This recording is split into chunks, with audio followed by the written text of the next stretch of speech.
Thank you. Thank you. Thank you very much. Take a seat. G'day everybody, how are you? Before I start anything, I want to first of all thank you for the opportunity here to be a part of the Summer Conference 2006. For those of you who don't know me, my name is Nick Vujicic. I'm 23 years old, and today I want to share with you three main keys in my life that got me from a life without limbs to a life without limits. For those of you who do not know my story, I was born without arms and legs. There was no medical reason why this had happened. Today I just want to be real with you. I'm going to be in your face at times, and I'm not going to apologize for it, so buckle up. But before I do get into anything, I always love to share some funny experiences that I've had in my life. I love kids' reactions. Kids' reactions are fantastic. Like, I go to the shops, and everybody just stares at me and stuff. You saw me in my wheelchair there on the DVD last night, and all the kids coming up and say, "What happened?" And I go up and say, "Cigarettes." And stay away from those cigarettes. Anyway, I have a lot of funny stories, but I love to do quite a few hobbies of mine, like, I jump in the pool and I actually float like a life jacket, as you've seen on the screen. I bob up and down like this, and then have my little motor down here and go brrr, like this. When I go to like public pools and stuff, all you see is this head flowing across the water like this, and kids freak out. But I went to South Africa on our tour in 2005 in February, and went to a water theme park, and for the first time I went down the water slide all by myself. I was very proud of myself. And obviously at the bottom of the slide there's a pool with people just chilling, just relaxing, chillaxing, you know what I'm saying? They're minding their own business, watching others come down the slide, and here I come, they're all looking at me, and I was so tempted to look at myself and go, "What happened?" Pretty cool. But look, the funniest story I can tell you is when I'm in a car. Obviously you have no idea that I have no arms, no legs. You just see my beautiful, sexy face. And we're at the red lights, and this car pulls up next to us. This girl's looking at me. And I'm thinking, okay, let's have some fun here. So I look at her, and I get her attention, eye-to-eye contact, and I'm like, okay, this is what I'm going to do. I actually get my seatbelt in my mouth, loosen the seatbelt, and in the car seat, just do this.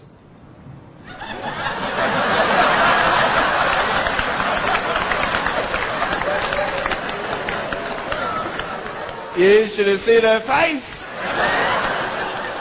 She was like, "You're freaking me out, man. Green light, quick, quick." Alright, one more trick before we get into my story. I have a phone up here. And what I'm actually going to do is I'm going to flick up my phone onto my shoulder. Now, this does not happen the first time, but what happens when you fail? Very good. What happens when you fail? Very good. Can someone give me a sound for a ringing phone, please? Very good. Very good. Thank you. Thank you. Here we go. I'm coming!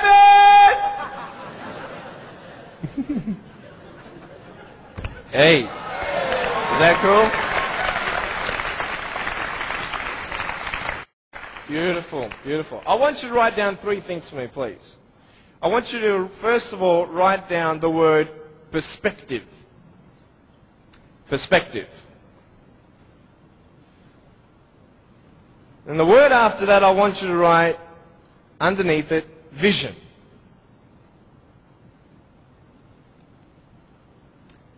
And then underneath that, I want you to put choices.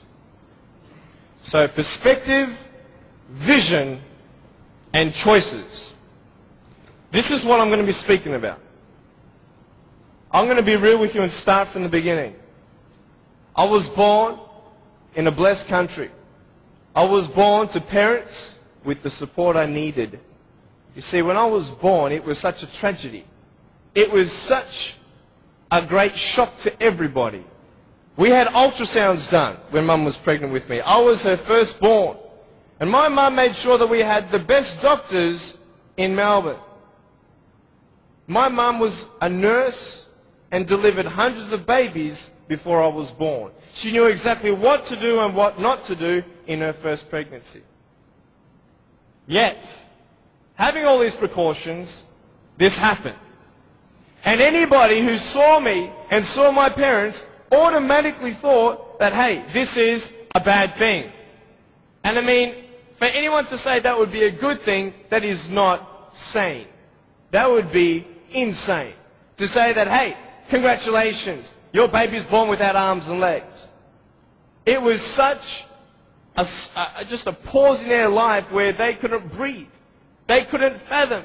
What kind of life is their firstborn son going to live? Without arms and legs, he can't even feed himself. He can't even dress himself. Doctor said I would never be able to stand up, let alone jump around. You know, I'm so thankful that they knew nothing until I was born.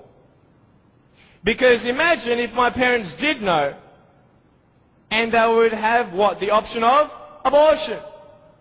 And the majority of the doctors, I believe, would encourage such an act.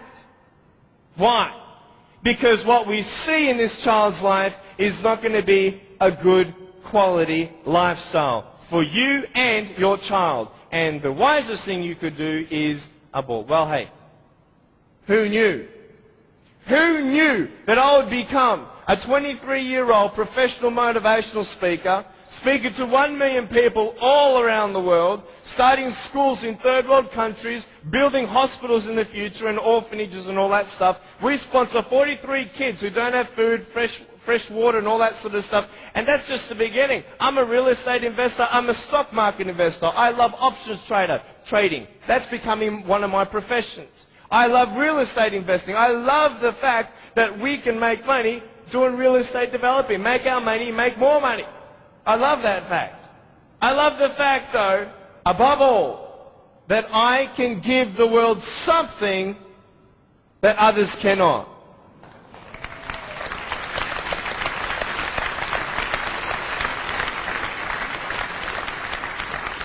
But before I tell you all that good stuff, let me tell you the more down times in my life. Obviously, it was difficult for my parents, but it was also difficult for me. When I went to school, a lot of kids teased me. A lot of kids put me down. It was very difficult at starters to find friends, because everybody would look at me and think, well, maybe he also has a mental disability, and then people don't know how to approach me. But my parents encouraged me to speak with people. And as I speak, a lot of people would say, well, hey, he's just like everybody else, just with a few parts missing. You know, I'm just like you. I've just gone out on the limb a couple more times than you have for my friends. But it's all good. But it was very difficult at times, and I had no one to tell me that everything's going to be okay the way I wanted it said. Because the way I wanted it said was, I wanted to be able to believe someone when they said, Nick, it's okay. Everything's going to be okay. The problem is, if anyone did say that, even my parents at times, I would say, how do you know? How do you know how it feels to be in my position? You don't even know the future. How can you say that I'm going to have a good life? You cannot. Last January, within 3 weeks, 3 of my family members died. January 2005, my uncle, my grandfather, and one of my cousins. The day after my grandfather was buried, my uncle, 53-year-old man, had a heart attack, died. 5 days before he died, he was at the doctor's and everything was fine. What can you tell me to encourage me? Can you tell me anything? Only if you've been through it. And this is what I'm here about. I want to tell you, I was depressed. I had suicidal thoughts at the age of 8. I had this massive list of all the things that I couldn't do and I'll never have in life. I never thought, you know, I'd get married. Who'd want a husband without arms and legs? And I thought, even if I ever did get married, I'm not going to be even able to hold my wife's hand. I'm not going to be able to dance with my bride on our wedding night. I used to hate going to public parks and seeing fathers throwing up their kids in the air and sometimes dropping them. You know, I won't have that intimacy with my sons and my daughters. And I couldn't do this and I couldn't do that. And no one had any answers. And I thought I was the only one in such a predicament. What happened? What changed? The first thing I got you to write down was perspective. How you see your life is the first key. Who are you? And where are you in life? This is the first question I want to ask you. Even though the world can look at me, they can say, well, a guy having no arms and no legs, his potential is not unlimited, but limited. His potential, just because he has no arms and no legs, humanly speaking, in our logic, he's not going to be as successful as everybody else. Really? Why? Because of his disability. Really? What is a disability? Have you ever thought of that? A disability. I'll tell you what a disability is. Something that would hinder you to achieve something. Now, just because I have no arms and no legs, it doesn't mean that I can't be successful. It doesn't mean that I can't do a business degree like I've done, a Bachelor of Commerce in Financial Planning and Accounting. That didn't stop me. Then what really stops you? Your mind. The way you see your life and where you are going will determine how successful you will be in life. I could say, yeah, I'm a guy without arms and legs, but what? I have my little chicken drumstick. Don't ask yourself and see what you don't have, see what you do have, and then say, okay, this is where I am. But don't limit yourself to say, well, if only I had this, or if only I had that. You can think of all the things that you don't have, but I want to ask you, is that really constructive? No. Why? Because no one can turn back time. It's up to you with what you do with today. Your priorities, your daily agenda will determine how successful you are. You want to know something? I started to be thankful. Thankful? Why, Nick? How could you be thankful? My mum showed me a newspaper article of a young man who had a disability, not similar to mine, but it was also unexplained medically.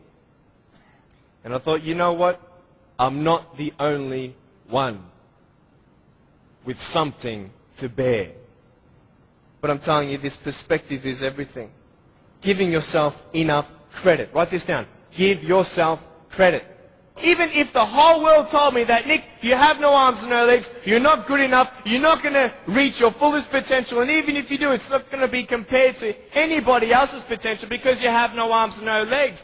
Even if the whole world has that discouragement on you or their view on you, you don't have to believe them. You get it? You don't have to believe others' opinions. Because it's just an opinion. If a doctor comes to you and says, hey, I'm sorry, you've got cancer. What are you going to do? Get a second opinion. Right? Why? Because you want to make sure that he's right. You want to know exactly how much you have to live and what's going on. Well, why not get a second opinion when people put you down? Why not get a second opinion when your family thinks you're dreaming? Tell him he's dreaming.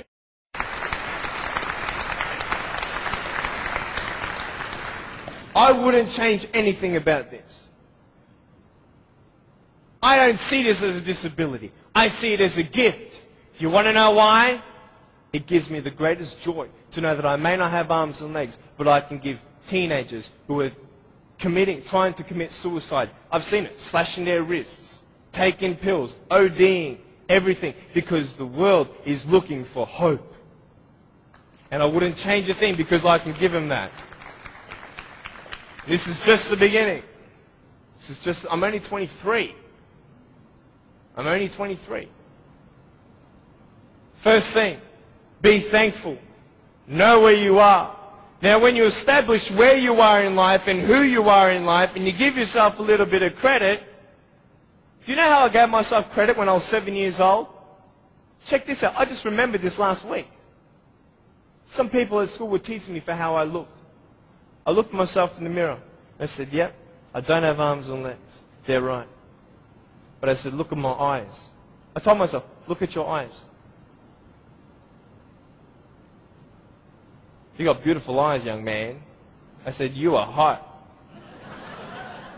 I said, no one can take that away from you. Your eyes. If it's only your eyes that you can concentrate on, then concentrate on that. Do you get the message? If you find one positive thing about your life that no one can argue with, then hang on to that and go from there. Now, where are we going? Once you establish where you are and hang on to the positive things, the assets that you have, then expand on that. Stop thinking of what missed opportunities are out there. Because then you'll miss more. Where are you going? Vision. Vision. What is your vision? Everybody here today has come to the conference so that you might be better equipped to live your life to its fullest potential. In some way or another. Finances. Sure. Great. Wonderful. I have a business mind. I love trading options. You have no idea. It's one of my hobbies, but it's actually becoming a steady income for me. And I love it. And wherever your goal is, let it be. But let me tell you something scary about your fullest potential. The day you believe you reached your fullest potential is the day you haven't. Write that down. The day you believe you've reached your fullest potential is the day you have not. Because you still have today. You and I know that we can make choices to either better our life or put our life in a worse position. Where are you going? Is it big? Zig Ziglar says, aim your goals and dreams to the heavens, so if they miss, they're still up there with the stars. I'm dreaming big. You have visions. You have goals. I want to tell you something very exciting. I can tell you right now, I'm actually going on Oprah Winfrey's show. How awesome is that? She just doesn't know about it yet. Why not? The only limits I have in my life are the limits I put on me. Or on myself. I want to live a life with no limits. Visions beyond comprehension. Another vision I'll share with you. I'm going to be starring in a big screen cinema movie. It's going to inspire millions around the globe. No, we haven't started. No, we don't have cameramen. No, we don't have a script. But it's coming. Not in my time, but it's coming. I want it now, but it's coming. You want the diamond now, but it's coming. It's coming. It's coming. If you keep on going forward. It's simple. Really simple. Right? See this phone? If I want to get to the phone's not going to move. The diamond's not going to come to you. You've got to go to the diamond. I'm going to go to the phone. It's going to come as long as I keep on moving forward in baby steps. It's not like I'm going to, start meditating and going hum and start floating, right? And then go across. No, I've got to go one step at a time, one step at a time, one step at a time. Vision. Reaching your fullest potential. That's what I want. Isn't that what you want? Yes. Yes. But how lazy are we? How lazy are we? I'll tell you, I've got the biggest vision. I'm writing a book called No Arms, No Legs, No Worries. I love that title. But the thing is, the book's not going to be written until I write it. Does that make sense? I have to write it.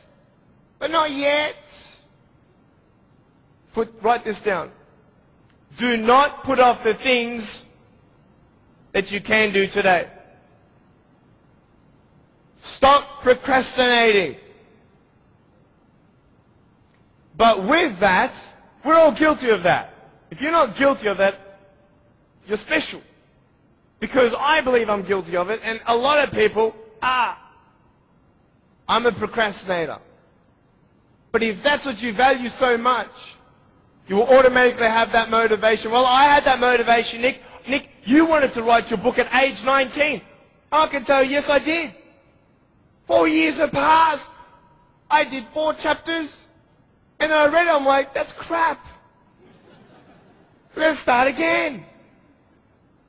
I've got nothing now. But you know what I realized? Imagine if my book was written when I was 19. How much have I changed in the last 4 years? How much more do I know? How many more experiences will I be able to share with the world when we sell millions of copies of No Arms, No Legs and No Worries? There's a perfect time for everything. Not now, but it's coming. Perspective, vision, and choice.